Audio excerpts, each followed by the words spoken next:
There is just one more Scottish Premiership game remaining, that being against St Mirren on Saturday.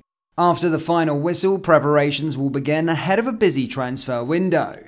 In today's video, we'll discuss why a door is open from a Premier League player to join Rangers this summer, whilst also going over all the latest Rangers news from the last 24 hours. There is so much to cover in today's video.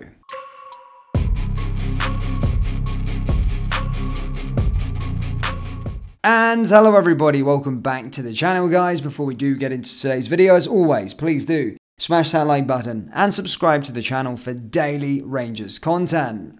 James Bisgrove has opened up on his first discussions with Celtic Chief Executive Michael Nicholson since taking over the role at Rangers. The former head of marketing has stepped into a CEO position at Ibrox after Stuart Robertson stepped down. And Bisgrove has quickly revealed that his intention to open dialogue with key stakeholders in Scottish football, be it the SPFL, fellow clubs or broadcast partners. In an interview with Sky Sports, Bisgrove revealed he has already been in contact with Celtic chief Nicholson. He explained, "I spoke to Michael at the last Old Firm game when Celtic were here. Michael congratulated me on the position and we had some words in the director's box and it was very civilised, very cordial, and I'm sure our words will continue as I transition into the new role." One huge issue Bisgrove faces in his role is the matter of away allocations in matches between Rangers and Celtic. No visiting supporters have been allowed in the recent two league matches between the clubs, but Bisgrove has suggested a return for away sections of around 800 could be in the place for next season. However, he has downplayed talks of a return to the traditional 7,000 strong visiting crowds at Ibrox or Celtic Park. On the matter, Bisgrove commented, "As we've now again sold out our season tickets again for next season, which is phenomenal, 45,000 season tickets, the opportunity for next season is in the corner of the Govan West stand, which means the maximum we can do is the 700 to 800.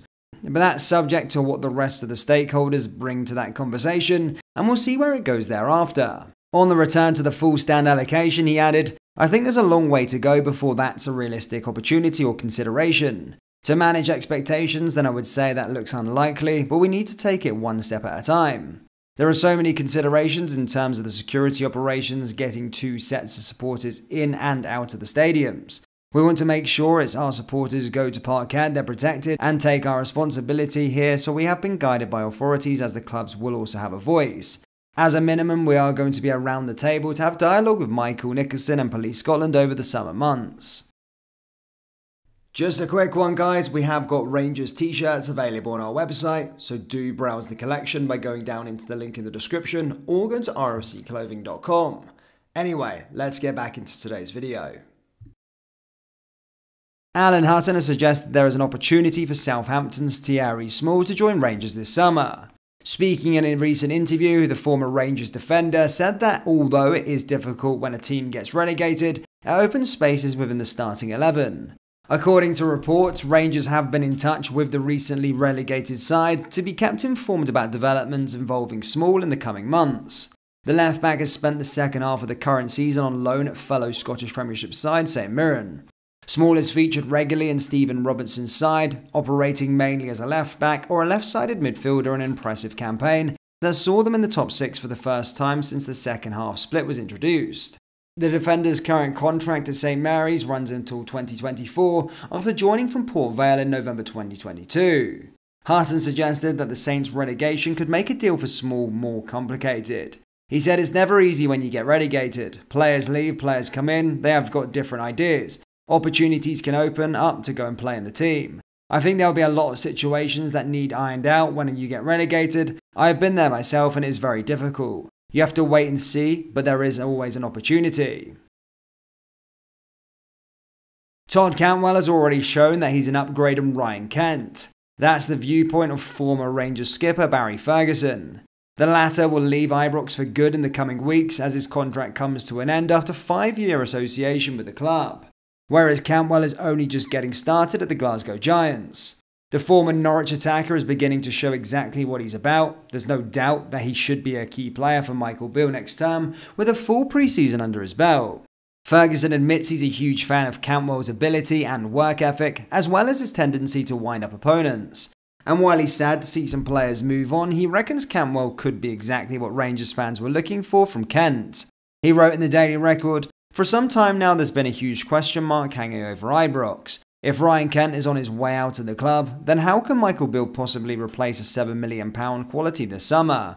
And I'm starting to reach the conclusion that he may have already done it already for absolute washers. Yes, it was an emotional seeing Kent, Alan McGregor, Alfredo Morelos, Scotty Arfield and Big Felipe Lander all being given the guard of honour after the final home game of the season against Hearts. And you could see it in Kent's face as the fans sent him off with a chorus of his very own theme tune. But the more I see of this team, the more it's becoming clear there's a Rangers player who's going to tear anyone apart from now on, then it's not going to be Kent. It's Todd. Todd Cantwell may not have arrived in Glasgow with the same kind of huge price tag or massive fanfare, but he looks tailor-made to take on Kent's responsibilities as the creative talisman of the team. As a matter of fact, he's starting to look as if he might be an upgrade. With 4 goals in his last 4 games, Cantwell has certainly added the kind of clinical finishing that Kent was often criticised for lacking. Don't get me wrong, this is not about having a pop at a player who I rated very highly and enjoyed watching perform in a Rangers shirt. I consider myself a Ryan Kent fan. But I do see similarities between what Kent and Cantwell bring to the team. From what I've seen over the last few weeks in particular, the new man compares favourably. Kent is naturally more of an out-and-out winger, but in Beale's system he was deployed more as an old-fashioned inside left. He was also allowed the freedom from there to go roaming and play in areas that could hurt opposing sides. That's where Cantwell operated regularly at Norwich, and it's where I'm seeing him play in Beale's new look team. Like Ryan Kent, he has a terrific work ethic and is more than prepared to do the hard yards for the goods of the team. Cantwell is now showing that he is every bit as willing to go back the way as well as forward, but it's in the final third where he's emerging as a real game changer, a player who can create chances and take them when they come his way.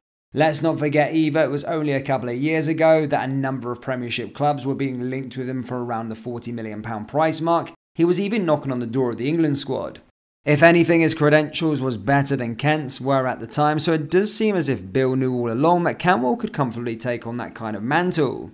Sometimes a player just needs a fresh start and a new challenge, and he looks as if he's thriving on the pressure of wearing that blue shirt. He's also getting under people's skin, and that's another thing I'm fully in favour of. When he first arrived, I was a little bit worried that he might be saying a bit too much for his own good, but now he's doing his talking on the pitch as well and playing with confident swagger. That annoys some people, but I love to see it. This is Rangers Football Club we're talking about. It's a place that demands character, and Cantwell is full of it. Rangers fans, what have you made of Todd Cantwell's impact, and do you think he'll be a key player going into next season? Let me know your thoughts down there in the comment section below. That brings us to the end of today's video. Please do smash that like button and subscribe to the channel for daily Rangers content. Remember, we do have Rangers merchandise available on our website, so do browse the collection by going down into the link in the description or go to rfcclothing.com. Thank you, and I'll see you all next time. Take care. Peace.